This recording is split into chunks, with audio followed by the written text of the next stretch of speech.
Good morning everyone. શ્રોતાઓનું સ્વાગત છે radio એલજેની અંદર 90.8 FM અપના રેડિયો અપની આવાઝમાં.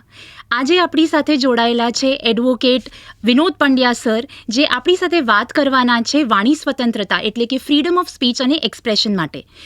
હું આગળ ટોપિકની ચર્ચા કરીએ સરની સાથે એ પહેલાં એમનું એક સંક્ષિપ્તમાં તમને ઇન્ટ્રોડક્શન આપવા માંગીશ. સર 1986થી કાર્યરત છે. એમને અલગ અલગ સંગઠન બનાવ્યા છે જેથી લોકોને મદદ રહે, એમના જે હક છે એ એમને મળી શકે. અને એ પછી સરે 1990થી વકીલાત કરવાનું શરૂ કર્યું. 1986થી લઈને અત્યાર સુધી સર 10 સંગઠનના મુખ્ય પાત્ર રહી ચૂક્યા છે. અને એની સાથે સાથે એમના એ કાર્યના લીધે 20 થી 25 લાખ લોકોનો ફાયદો થયો છે. તો we welcome you sir on the show today. Thank you Vanshi. તો સર આગળ ચર્ચા કરતાં જેમ આપણે વાત કરી કે આપણે આજે ફ્રીડમ ઓફ સ્પીચ અને એક્સપ્રેશનની વાત કરવાના છીએ, તો સૌથી પહેલાં અગર આપણે શ્રોતાઓને કહીએ કે ફ્રીડમ ઓફ સ્પીચ હોય છે શું, એનું મેન્શન ક્યાં થયેલું છે, ક્યાં જણાવવામાં આવેલું છે, અને જે સામાન્ય માણસો છે એ લોકો માટે શું ફાયદો છે? માનસી, મને આનંદ થાય છે કે આજે હું એક લો કોલેજમાં આ રીતે બેઠો છું. 1986 ઓગસ્ટમાં આ જ રીતે એક જૂના ફાટેલા તૂટેલા કપડામાં MN લો કોલેજમાં હું બેઠો હતો. મને એની મુદત એટલે ટાઈમ ઓવર થવાથી એડમિશન નહોતું મળતું. તો સંઘવી સાહેબને મેં રિક્વેસ્ટ કરી, પ્રિન્સિપાલ હતા એ વખતે, કે મને લો કરવું છે અને મારે લોકોના કામ કરવા છે, એના માટે લો કરવું છે. તો મને કે પણ હવે ટાઈમ ગયો છે દોસ્ત. પછી કે પણ હું એક કામ કરી શકું કે તને એડમિશન આપું, પણ તું બેસ્ટ કામ કરી બતાવીશ અને બેસ્ટ રિઝલ્ટ લાવીશ તો હું તારું એડમિશન કન્ટિન્યુ કરીશ, બાકી રિજેક્ટ કરીશ. મેં એમને એક એ પણ રિક્વેસ્ટ કરી કે હું એક સરકારી સારી નોકરી છોડી અને લોકોના કામ કરવા માટે લોયર બનવા માગું છું. તો એમને ખબર નહીં કે મારામાં વિશ્વાસ બેઠો હશે અને લોમાં એડમિશન મળ્યું. તો MN લો કોલેજમાં 1990માં હું લોયર બન્યો. મારે લો સ્ટુડન્ટ માટે અને આ જનતા માટે શું શું કરી શકાય એના માટેની વાત કરવી છે કે freedom to speech A article 19 આપણો બંધારણનો એટલા માટે મહત્ત્વનો છે કે ઘરમાં નાનું બાળક ચોકલેટ માગે ને તો પણ આપણે એને રોકતા હોઈએ છીએ કે ના, તને ચોકલેટ નહીં મળે. એ બાળક ચોકલેટ ના મળે તો રોકાઈ જતું નથી. એ બૂમ બરાડા પાડે છે, રડે છે, ચીસો પાડે છે. કેટલાક પેરેન્ટ્સ હોઈ શકે કે ભાઈ નહીં મળે તો એ બાળક નીચે આળોટવા માંડે છે. એ બાળક એની જીદ પૂરી કરે છે. તો એ બાળકનો અવાજ છે ને એને ફ્રીડમ ટુ સ્પીચ કહેવાય. એવી રીતે દેશના લોકો માટે ફ્રીડમ ટુ સ્પીચ એ છે કે દેશના લોકોને જે જોઈએ છે એટલે ગુનાખોરી નથી જોઈતી, પણ જોઈએ છે એટલે પોતાના હક જોઈએ છે, પોતાના પીવાનું શુદ્ધ પાણી જોઈએ છે, ખોરાક જોઈએ છે, ભણવાનું જોઈએ છે, શિક્ષણ જોઈએ છે, વ્યવસ્થાઓ જોઈએ છે. તો એવી વ્યવસ્થાઓ માટે લોકો પોતે પોતાના અધિકાર માટે અવાજ ઉઠાવી શકે એના માટે આ ફ્રીડમ ટુ સ્પીચ છે. ફ્રીડમ ટુ સ્પીચ જે આપણે બંધારણના જે 4 સ્તંભ કહીએ એમાંનો એક સ્તંભ છે. હવે ફ્રીડમ ટુ સ્પીચના માલિક કોણ? આજે આપણે વહીવટી તંત્ર હોય તો એના IAS ઓફિસર માલિક હોઈ શકે, કોર્ટ હોય તો એના ન્યાયાધીશ એના માલિક હોઈ શકે. એવી રીતે જે આખું રાજ્યસભામાં કાયદો ઘડવાનો છે તો એમાં પણ માલિક હોઈ શકે. પણ આ ફ્રીડમ ટુ સ્પીચના માલિક ભારતની જનતા છે. 140 કરોડ જનતા એની માલિક છે. અને એ 140 કરોડની જનતા પોતાના ફ્રીડમ ટુ સ્પીચ એટલે વાણી સ્વતંત્રતાના અધિકારનો ઉપયોગ કરે તો એ કોઈ પણ કામ કરે અને કરાવી શકે. આજે તમને નવાઈ લાગશે કે અમે લોકો કાયદાઓમાં કામ કરીએ, કોર્ટોમાં કામ કરીએ. આપણી પાસે કોર્ટ કેટલી? એકદમ લિમિટેડ કોર્ટ છે. અમારી હાઈકોર્ટમાં 28 જજ છે. કેટલીક વાર 24 હાજર હોય, કેટલીક વાર ટ્રાન્સફર થાય, એ રીતે 24-25 જજ રહેતા હોય. એ એક જજ પાસે દિવસની 300 મેટર આવે. એ કદાચ બહુ જ સારા મહેનતુ જજ હોય તો એમાંથી 40-50 મેટર કદાચ સાંભળી શકે અને 10 મેટરમાં ઓર્ડર કરી શકે. હવે ગુજરાતની 6 કરોડની જનતા આગળ આટલા 24 જજ પૂરતા નથી તો ન્યાય મળે નહીં. અને એ કોર્ટમાં ન્યાય લેવા જવા માટે 1% વર્ગ પણ જઈ શકતો નથી. અન્યાય તો દરેકના ઘરોમાં થાય છે. નાનો અન્યાય, એને મિલકતનો અન્યાય છે, વાણી સ્વતંત્રનો અન્યાય છે, એને મળવાપાત્ર પોતાના હકનો સવાલ છે. એ વડીલો હોય તો વડીલોનો હક, પત્ની હોય તો પત્નીનો હક, મહિલા હોય તો મહિલાનો હક, પુરુષ હોય તો પુરુષનો હક. તો આ પ્રકારના જે હક માટેની લડતો તો ઘરમાં છે. અંધશ્રદ્ધા, કુરિવાજ, પરંપરાઓ, જડ માન્યતાઓ ઘરમાં છે.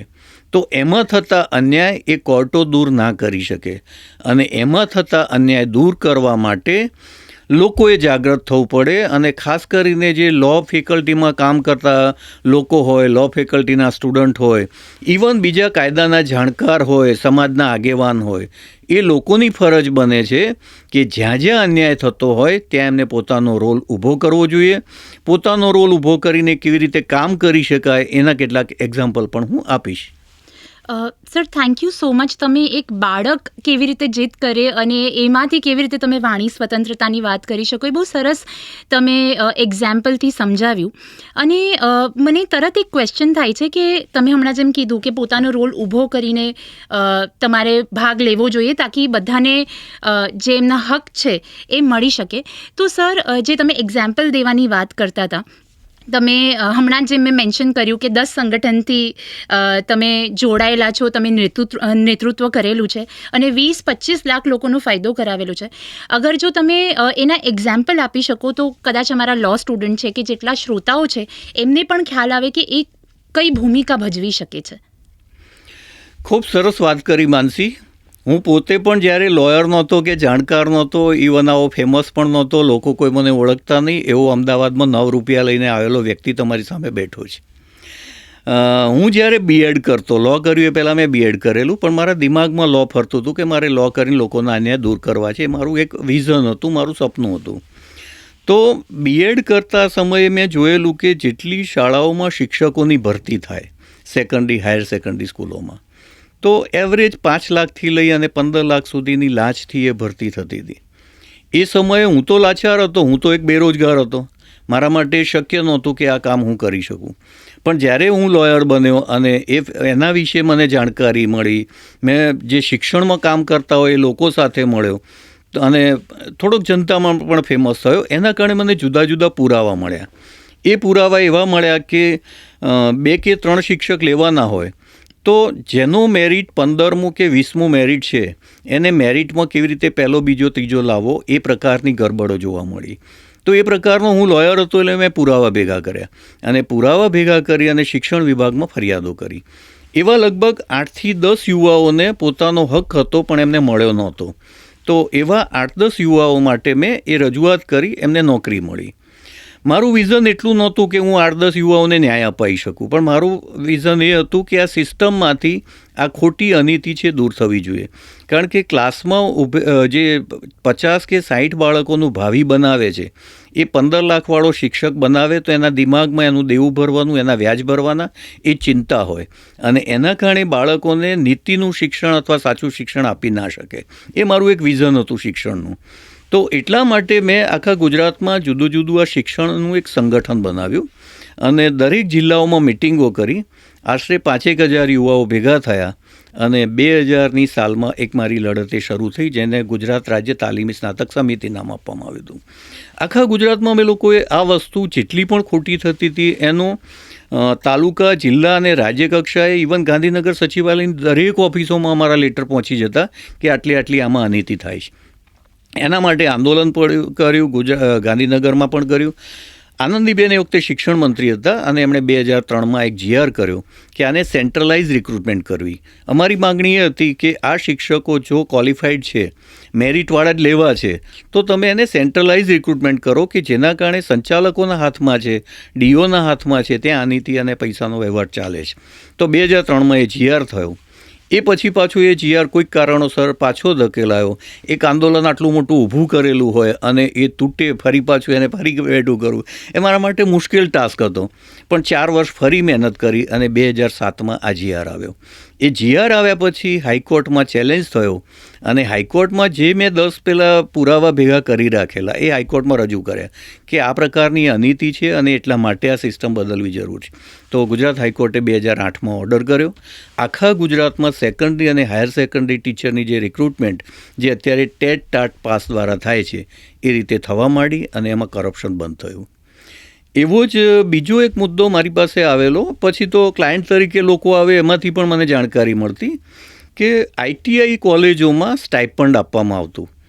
5-6 વિદ્યાર્થી મારી પાસે આવ્યા કે અમને સ્ટાઇપન્ડ મળ્યું નથી. એ વખતે આરટીઆઈ લો 2005 આવી ગયેલો. તો મને વિચાર આવ્યો કે હવે આ છોકરાઓ માટે લડવું કેવી રીતે, કારણ કે સ્ટાઇપન્ડની રકમ 1000, 2000, 5000 હોય. એના માટે કાયદામાં 10 વર્ષ ગાળવા અને એ વિદ્યાર્થીઓને ન્યાય ના મળે તો મારે શું કરવું? એ માટે મેં ગુજરાત સરકારને એક એપ્લિકેશન આરટીઆઈની કરી કે તમે આખા ગુજરાતમાં કેટલા સ્ટાઇપન્ડ કોને કોને આપ્યા એની વિગત આપો અને સ્ટાઇપન્ડ કોને નથી આપ્યા એની વિગત આપો. તમને નવાઈ લાગશે કે એક અઠવાડિયામાં જેટલા પણ સ્ટુડન્ટ હતા એ દરેકના ઘરે ચેક પહોંચી ગયા. તો એ મારી બીજી સફળતા હતી. એક ત્રીજી સફળતા જે 25 લાખ લોકોનું કહ્યું તો કોઈને પણ એમ લાગે કે એવું તો શું ધાડ મારીએ છીએ કે 25 લાખ લોકોનું હિત કરી નાખ્યું. આપણે ત્યાં ઈપીએફ એટલે એમ્પ્લોઈઝ પ્રોવિડન્ટ ફંડની આખી સ્કીમ ચાલતી હોય છે. ગુજરાતના લાખો કર્મચારી એના સભ્ય હોય. એમાં હું 7 એના કેસ લડતો હતો અને મારા ધ્યાનમાં આવ્યું કે જેટલી કંપનીઓ હોય એ પાલન નહીં કરવા માટે 30-40 હજાર 50 હજાર રૂપિયા આપે એના ડેપ્યુટી કમિશનર કે સુપરવાઇઝરને અને એના કારણે એ અનીતિ થતી હતી. ત્યાંના એક ડેપ્યુટી કમિશનર મારા ત્યાં એક આવી ઇન્ક્વાયરીમાં આવ્યા. મારી પાસે પૂરતા ડોક્યુમેન્ટ્સ હતા, જેમ કે પીએફમાં 20 કરતાં વધારે એમ્પ્લોઈઝ હોય તો એને ઈપીએફ લો લાગુ પડે. તો એ સમયે એમને એ હતું જ બધું ક્લિયર, પેપર સાથે હતું. મેં એમની સહી પણ કરાવી, પેપર પણ આપ્યા. બહાર આવીને મને કહ્યું કે તમારું બધું કામ બરાબર છે. મેં કહું બેસ સર, પણ કે ઓર્ડર થશે પણ તમારે 30,000 રૂપિયા આપવા પડે મને. મેં કહું કેમ 30,000 આપવાના? એટલે કે એ તો થાય તો જ ઓર્ડર થાય, એ સિવાય ના થાય. મેં કહું સર આ તો હું જે ગરીબ લોકો છે એના બાળકો ભણી શકતા નથી, પહેરી શકતા, કપડાં પહેરી શકતા નથી, એવી હાલતમાં છે, એનું કામ કરું છું. મારે આમાં ફી નથી લેવાની. એ કે તમારો શોખ છે, તમે જિંદગી કરો, મને વાંધો નથી. એ પછી એ વખતે સીબીઆઈમાં એસપી રજનીશ રાય હતા. એમને મળ્યો અને આખી રેડ ગોઠવી.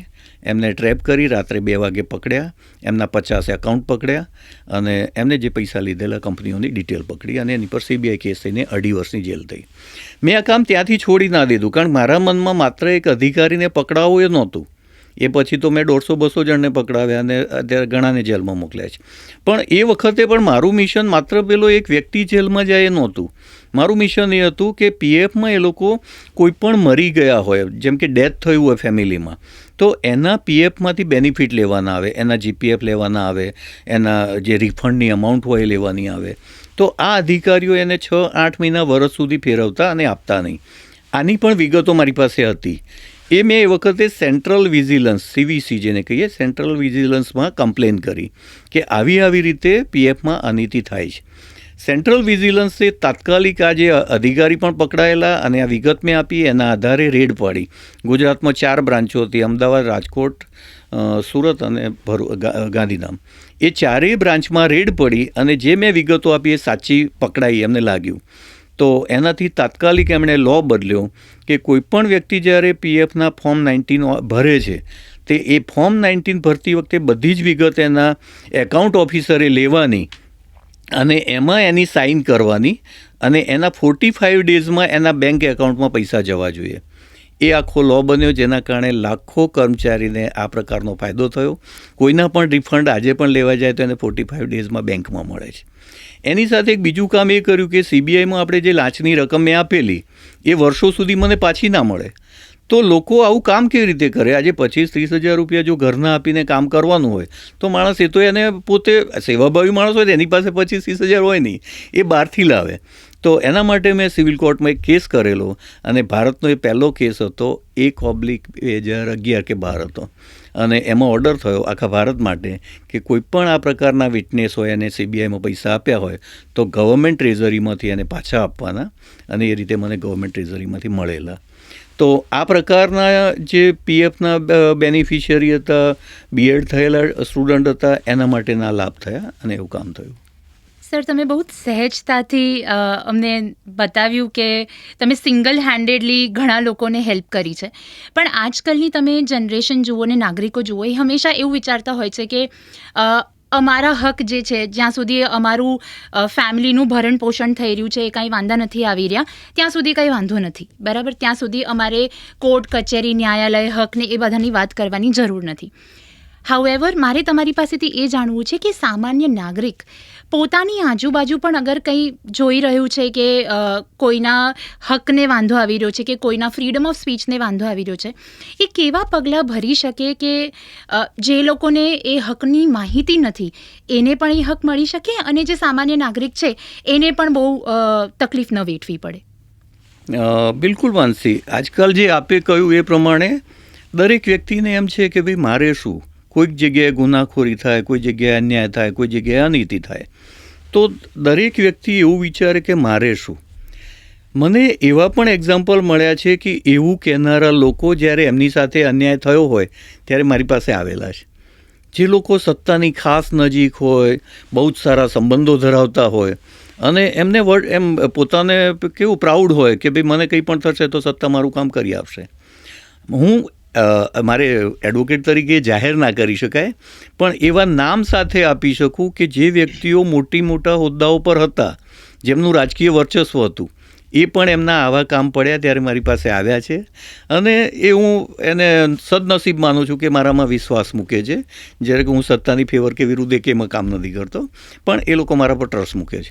તો કોઈ વ્યક્તિ એવું વિચારે કે ભાઈ મારે શું, ખરેખર જ્યારે અન્યાય થાય, ગુનાખોરી થાય, એનો ભોગ બને, એની પર સિક્કો મારેલો હોતો નથી.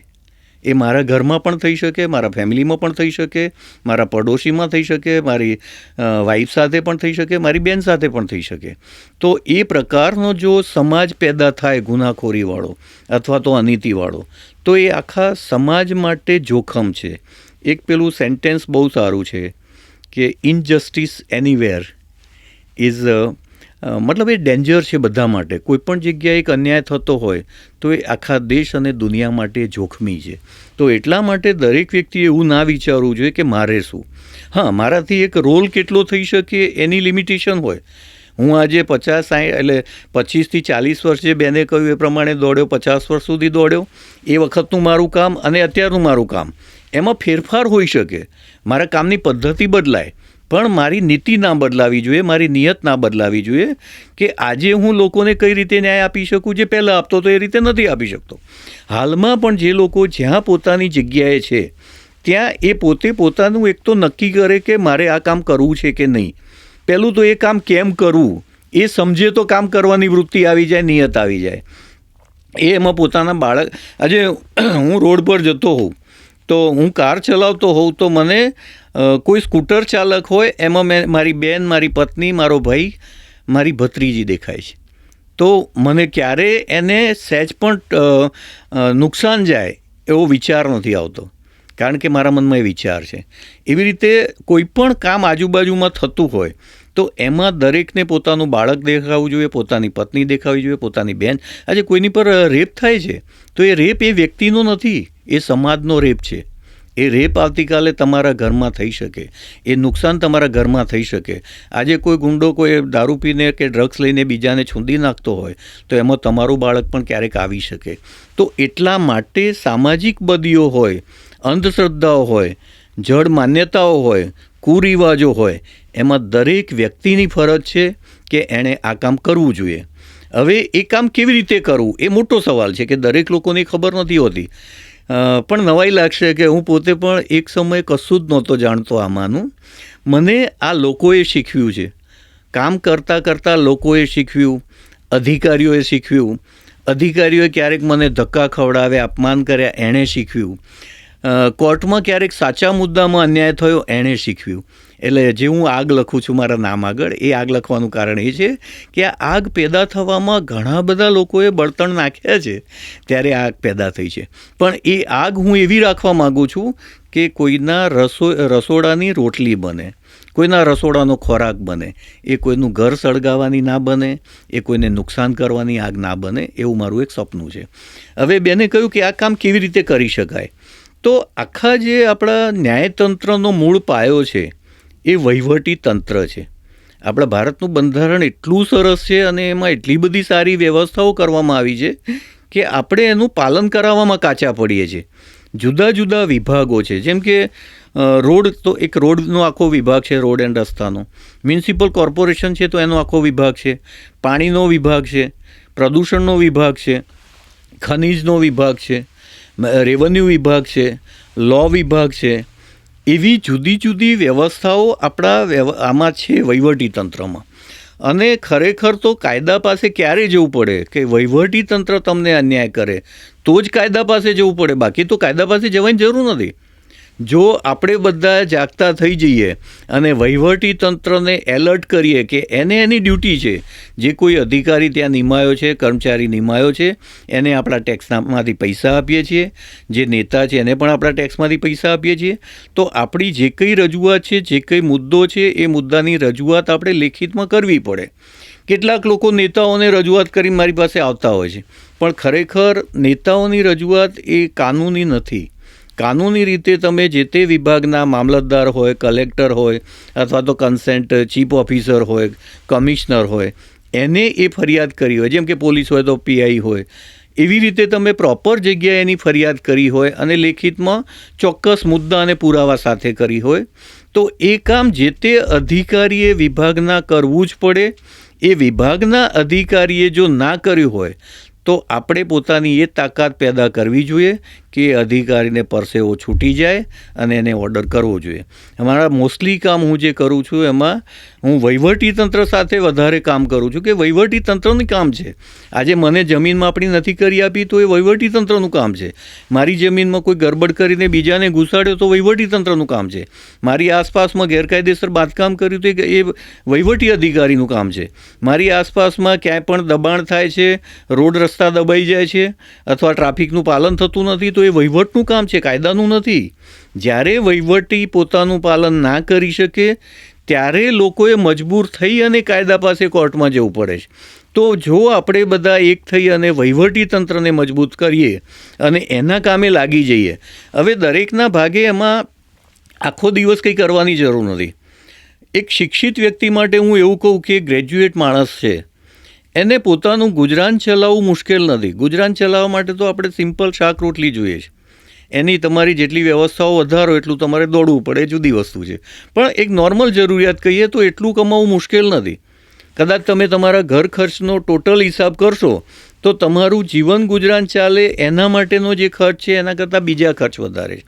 પણ એમ છતાં એ બધું કરીને તમે રોજનો 1 કલાક ખાલી બીજા માટે વિચારવાનું શરૂ કરો ને તો 1 મહિનામાં એક્શન લેવાના શરૂ કરશો.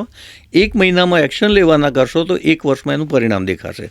જ્યારે એક કામથી શરૂઆત કરીએ ત્યારે શરૂઆતમાં એ કામ નાના લાગે છે, પણ ધીમે ધીમે ધીમે કામ નીચે હોય ને તમે ઉપર થઈ જાઓ છો ને એ સફળતા એનું કારણ છે. એ રીતે સફળતા મળે છે.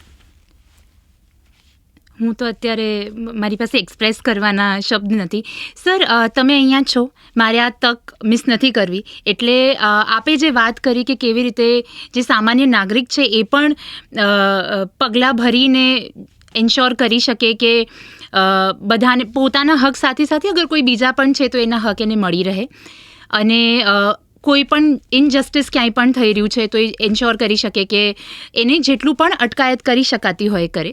આના સિવાય સર, આપે કોઈ પણ બીજા મુદ્દાઓ જો આપણા શ્રોતાઓ સાથે શેર કરવા હોય તો આપની પ્રેઝન્સ અહીંયા છે, ઓપોર્ચ્યુનિટી મિસ નથી કરવી, તો પ્લીઝ તમે શેર કરો આ ટોપિકના લાઇન્સ પર. જ્યાં મોટી અનીતિઓ થતી હોય ત્યાં થોડાક તમારા અનુભવની, તમારા જ્ઞાનની, એડવોકેટની એ જરૂર પડતી હોય છે. પણ કેટલીક લગભગ આપણી જે સમસ્યાઓ છે એમાંથી 70થી 80% સમસ્યાઓ એવી છે કે જે થોડુંક શિક્ષિત લોકો અને બીજા લોકોનો સાથ સહકાર હોય તો બહુ સરળતાથી અને ઝડપી હલ થઈ શકે. અને અધિકારીઓ પણ, બધા અધિકારી ખરાબ નથી. કેટલાક અધિકારી સારા પણ હોય છે કે આવા કામને એ લોકો પ્રોત્સાહન આપતા હોય છે. તમને નવાઈ લાગે કે હું જે કમિશનર કે આઈએસ વિરુદ્ધ લડ્યો છું એ જ એમના અંગત કેસ મારી પાસે મોકલે છે. એમને વિશ્વાસ છે કે આ માણસ કદી ખોટું નહીં કરે. ઇવન હું મારો દુશ્મન આવે તો એનું ખોટું નહીં કરું, એ એમને ખ્યાલ છે. તો હા, હવે એક તમને દારૂની વાત કરું. આખા ગુજરાતમાં આપણે પરેશાન છીએ દારૂથી અને ડ્રગ્સથી. હમણાં કેટલાક આપણે અકસ્માતો જોયા તો દારૂ પીને થયા અથવા ડ્રગ્સ પીને થયા. હવે દારૂ અને ડ્રગ્સ કેમ છે? એક તો આપણું શિક્ષણમાં ક્યાંક એવી ભૂલ છે કે એ પ્રકારની માનસિક નબળાઈ પેદા કરે છે કે એ શિક્ષણ લીધેલો વ્યક્તિ એ પોતે પોતાની જાત પર કંટ્રોલ કરી શકતો નથી. ખરેખર તો એ દારૂ કે ડ્રગ્સ લેવાવાળા વ્યક્તિઓ છે એને હું ગુનેગાર નથી ગણતો.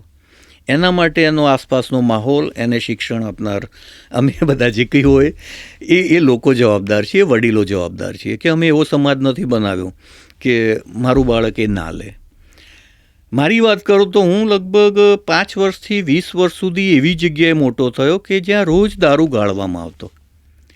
મારું ખેતર જ હતું જ્યાં ડેઈલી દારૂ ગાળવાનું કામ થતું. ત્યાં જ હું ઢોર ચરાવતો, ત્યાં જ હું મોટો થયો. અને એ જગ્યાએ મેં કાયમ જોયું છે કે દારૂ ગળાય, માટલાઓમાં ભરાય, બાટલાઓમાં ભરાય, લોકો સાંજે આવીને પીવે. ક્યારે મને મારી જિંદગીમાં ઈચ્છા નથી થઈ કે હું એનો ટેસ્ટ કરું. તો મારી પાસે છે અને હું ના પીવું એ પ્રકારનું શિક્ષણ, એ પ્રકારનો ઉછેર મળે એવો માહોલ આપણે સૌએ બનાવવો પડે. તો જે કોઈ કદાચ ભૂલથી એ રસ્તે ચડેલા છે, હવે જ્યારે એ ડ્રગ્સ લે છે અથવા દારૂ પીવે છે ત્યારે એને પોતાનો માનસિક કંટ્રોલ જ નથી. ખરેખર તો એ લોકોનામાં બુદ્ધિમત્તા બહુ જ સારી છે કે જે એ પોતાના આવેગો છે એને શાંત નથી કરી શકતા, એટલા માટે વ્યસની બને છે. વ્યસની બનીને એના આવેગને શાંત કરે છે. તો ખરેખર એમની જે શક્તિઓ છે એને કામે લગાડવી જોઈએ. હા, હવે બીજી વસ્તુ કે એ બધું આવે છે કેવી રીતે? જો નશાબંધી સ્ટેટ હોય તો એમાં આવવું જ ના જોઈએ. એક સીધું અનીતિ એમાં થાય છે. હવે અનીતિ થાય છે એમ કહીને બેસી રહેવાથી અથવા સરકાર સારી ખોટી કરવાથી, નેતા સારા ખોટા કરવાથી, નેતા તો આજે આ હોય કાલ બીજા આવશે, તો એનાથી એનો ઉકેલ નથી. તમે જે એરિયામાં જ્યાં છો ત્યાં જ આ વસ્તુઓ થાય છે. તમે એના વિડીયો બનાવી શકો, એના પુરાવા ઊભા કરી શકો. હા, કદાચ તમને ડર હોઈ શકે કે ભાઈ એ લોકો માથાભારે હોય, તમને તકલીફ કરે, એવું બનતું પણ હોય છે. પણ મને તો મારી લાઈફમાં ખરેખર તમે એકવાર જિંદગીમાં ડરવાનું બંધ કરો ને તો લોકો તમારાથી ડરે જ, તમારે ડરવાની જરૂર નથી. મેં એના માટે મેં હમણાં સુરતમાં એવા 42 જણને પકડાવ્યા લેટેસ્ટ જાન્યુઆરી 24માં 25માં જ, અને અત્યારે બરોડા આણંદમાં એવા લગભગ 18-19ને પકડ્યા છે. તો તમે જ્યારે આવી મોટી અનીતિ સામે કામ કરો છો ત્યારે જો તમારો વ્યક્તિગત સ્વાર્થ છે તો તમે કોઈ વ્યક્તિની પાછળ પડશો, કોઈ ઉદ્યોગપતિની પાછળ પડશો અથવા કોઈ બુટલેગરની પાછળ પડશો. પણ તમારા સામાજિક હિતનો ઉદ્દેશ છે તો તમે ક્યારેય કોઈ વ્યક્તિને ટાર્ગેટ નહીં કરો. હું ક્યારેય ઇન્ડિવિજ્યુઅલ વ્યક્તિને કોઈ ટાર્ગેટ કરતો જ નથી. જ્યાં અનીતિ થતી હોય એ ફિલ્ડના જેટલા હોય એ બધાને કરું છું. અને એટલા માટે કદાચ એ લોકોને એમ થાય કે આ તો બધા માટે કર્યું છે તો આની પર કંઈ ના કરવું જોઈએ. અને કદાચ કરે તો પણ હવે ઘણું બધું જીવી લીધું, સરસ કામ કર્યા છે તો બહુ ચિંતા નથી. હા, તો જે લોકો આવા મોટી અનીતિ વિરુદ્ધ કામ કરવા માગતા હોય એમને એક તો પોતાના નાના સંગઠન બનાવવા જોઈએ. એના પુરાવા એટલા બધા સોલિડ ભેગા કરવા જોઈએ.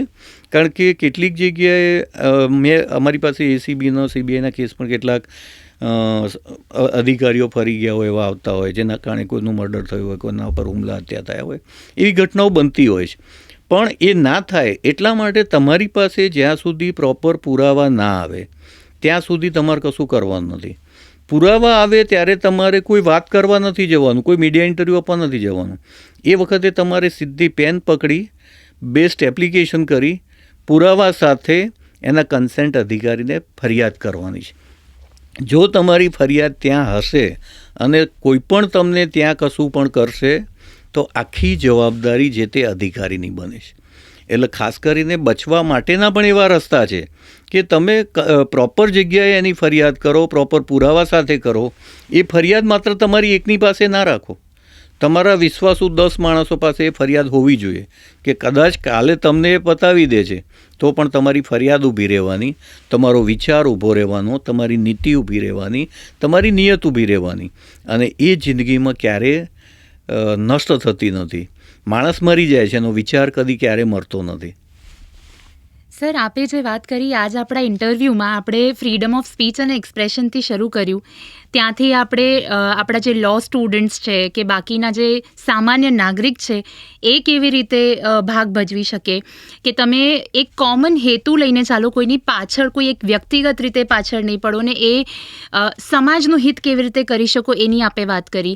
આપે એપ્લિકેશન કોણે અને કેવી રીતે કરી શકાય એની વાત કરી, અને સાથે સાથે આપનું જે ફિલ્ડમાં એક્સપિરિયન્સ રહ્યો છે એ એક્ઝામ્પલ સાથે આઈ એમ શ્યોર કે આપણા જેટલા પણ શ્રોતાઓ છે એમને એક ખ્યાલ તો જરૂર આવશે. અને જે તમે આગની વાત કરી, કદાચ એ આગ એમનામાં પણ ઇગ્નાઇટ થઈ જાય કે હવે એ આજુબાજુ પોતાના જે સરાઉન્ડિંગમાં થોડું કોન્શિયસલી જોવે કે જ્યાં કોઈને હેલ્પની જરૂર છે એ કરે. સર, આજ આપણે રેડિયો એલજે સાથે જોડાયા એના માટે હું આપનું આભાર માનવા માંગીશ. થેન્ક યુ સો મચ કે તમે ટાઈમ આપ્યો અને આજે આવ્યા. આની સાથે સાથે અગર કોઈ બીજી પણ તક મળતી હશે તો આઈ એમ શ્યોર કે હું અને એની સાથે સાથે જેટલા પણ શ્રોતાઓ છે એ ઇક્વલી એક્સાઇટેડ હશે આપથી આપનો જે એક્સપિરિયન્સ છે એને સાંભળવા માટે અને એમાંથી શીખવા માટે. Thank you. Thank you Mansi, thank you LJ કે મને આ તક આપી. Thank you so much.